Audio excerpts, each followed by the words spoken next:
Everything you think you know about papal dignity, about the sanctity of the chair of St. Peter, about the line of succession that stretches back 2 millennia, forget it. Because in the year of our Lord 897, one pope had his predecessor's half-rotted corpse hauled out of its tomb, propped up on a throne, dressed in full pontifical vestments, and publicly tried for heresy, perjury, and simony. And that was only the beginning. You don't learn this in Sunday school. You won't find it on the Vatican's official website, but it happened.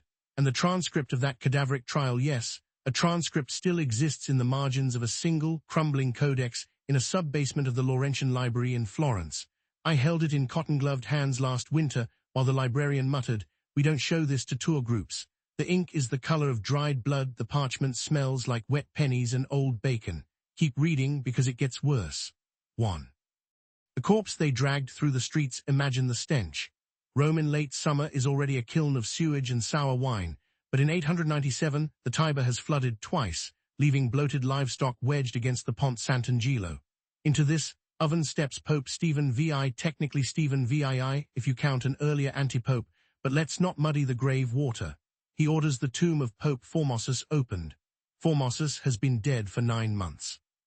9 months in a limestone shelf along the outer nave of old St. Peter's, no embalming, no hermetic seal, just a slab of marble and a prayer. The workmen gag as the lid slides off. The corpse is greenish-black, cheeks collapsed, tongue a curled slug in the cave of the mouth. The nose is gone, eaten by rats that nest in the coffin's corners. But Stephen wants the body intact for what comes next, so he has the cadaver sewn into a fresh set of pontifical's linen alb, crimson chasuble, the full papal tiara jammed onto the skull. They tie a gold-embroidered maniple, that's the liturgical napkin priests wear on the left arm around the wrist bones to keep the hand from falling off. Then they lash the corpse to a wooden throne bolted to a stretcher, and 8 deacons shoulder the grotesque parade down the Lateran steps, through the Forum, past taverns and bakeries, while Romans throw lime powder to blunt the smell. Children chase the courtier chanting, "Formosus, the Worm King." You think that's macabre? Wait until you hear what happened in the Basilica. 2. The synod, later called the Cadaver Synod by historians who clearly wanted to sleep at night, Stephen convenes a formal synod in the Basilica of St. John Lateran. Bishops from as far away as Ravenna file in, eyes watering not from incense, but from the ammonia cloud rising off the cadaver. The dead pope is seated on a purple-cushioned throne, right hand raised by a deacon hidden underneath with a stick, like a macabre puppet show. A trembling notary sets a wax tablet on the corpse's lap. It slides off and cracks on the flagstones. Stephen reads the charges. He accuses Formosus of illegally accepting the bishopric of Rome while still Bishop of Porto. Translation of sees was then taboo, consecrating bishops in exile during factional strife, coveting the papacy through bribery, simony, the selling of holy offices.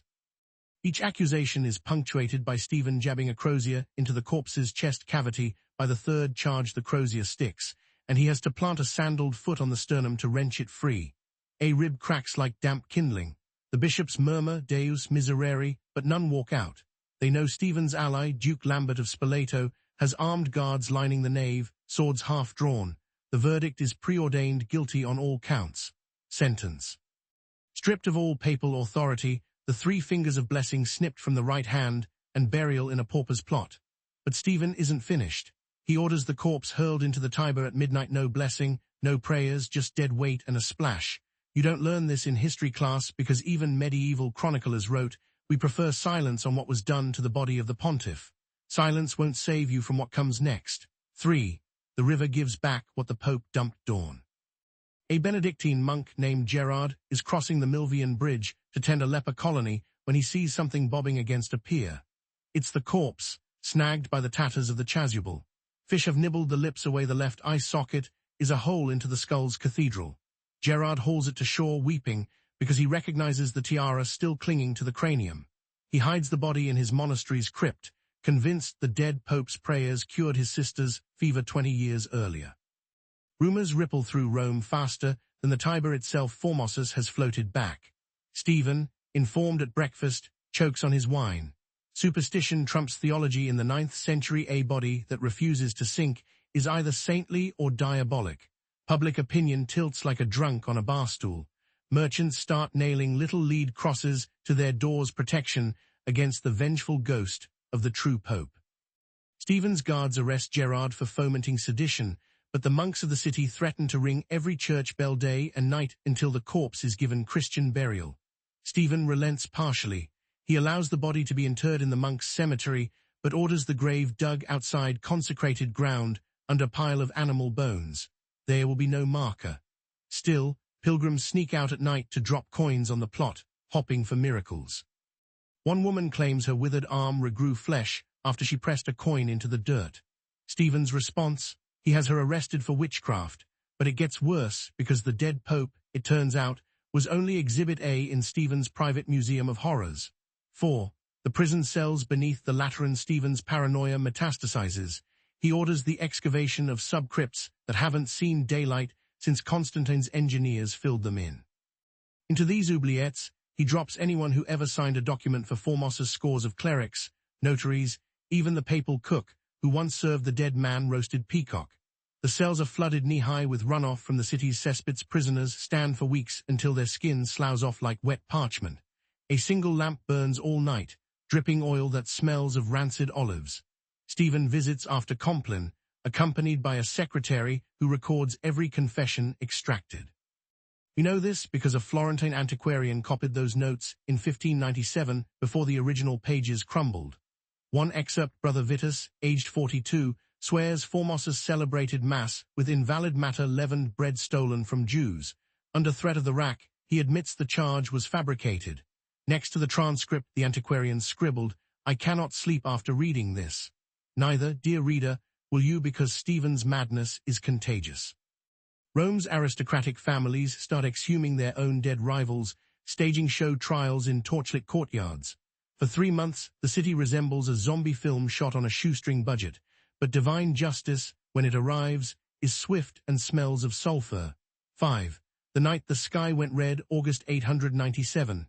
A heat wave has baked the city's sewage into a crust that cracks underfoot like thin ice.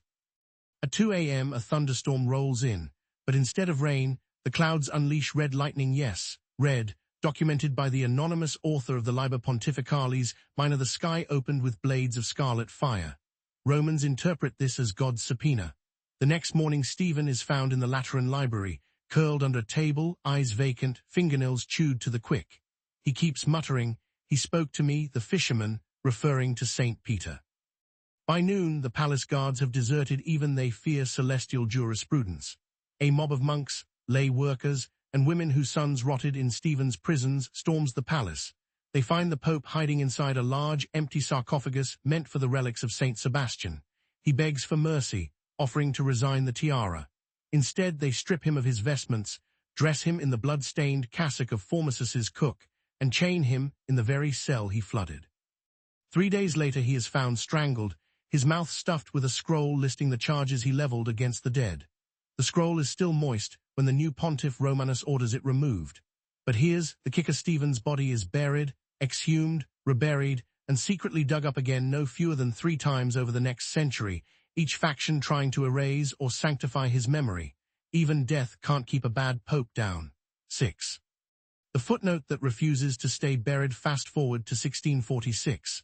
A construction crew renovating the Lateran Basilica breaks into a walled-up niche. Inside, a lead box containing a papal tiara crushed almost flat, a maniple embroidered with peacocks, and 9 desiccated fingers, 3 from a right hand, 6 from a left. The workers reseal the niche and tell no one. Yet rumors leak, as they always do in Rome. By the 19th century, tourists are buying forged relics of the Cadaver Synod from street vendors, finger bones dipped in silver, little scrolls printed with fake condemnations. Today, if you stand by the left colonnade of St. Peter, at sunset, a licensed guide might whisper, "Under that slab lies Formos again." He'll expect a tip for the story. Pay him, history has to eat. And remember, every modern papal election, every puff of white smoke from the Sistine chimney is shadowed by the memory of the Pope who tried his predecessor post-mortem and lost his own life in the backlash. The Catholic Church prefers to highlight charitable popes, warrior popes, maybe even the occasional Borgia. It does not showcase the Pope who weaponized a corpse, but the Tiber remembers, the stones remember, and now so do you.